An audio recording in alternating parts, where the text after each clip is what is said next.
The runners away, one horse low out, Summer Star. Mahilig, fast to begin, moving up area outside Apollo Pakila, running by the rail Storm Goddess. Then comes Richco, moving up by the rail Directors Led Gold in the middle portion. Mapaghinala and area outside all the time, while Summer Star is the early trailer. Down the backstretch, they racing.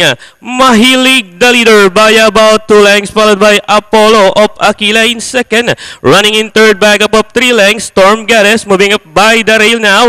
Directors Led Gold in the middle portion all the time. Running area outside Richco. Summer Star second last, and Mapaghinala now racing in last, going back to the leader. Well, it's still Mahilig by some 4 lengths now, followed by Apollo Pakila, getting closer now in third. Storm Goddess, Directors Led Gold, and nearing the fourth turn, and it's still Mahilig maintaining a 4 lengths lead, followed by Apollo Pakila, Storm Goddess as they swing for home.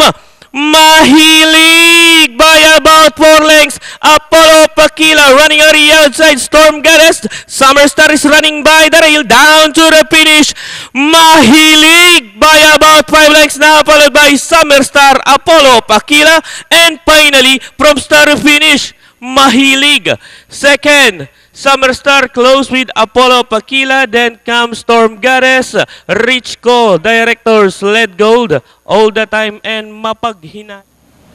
Alright, banderang tapos, numero 3, Mahilig with RG Fernandez. Then tingin tayo sa segundo, between Summer Star and Apollo of Aquila. So, maliwanag na kwarto rin yung uno, Storm Goddess.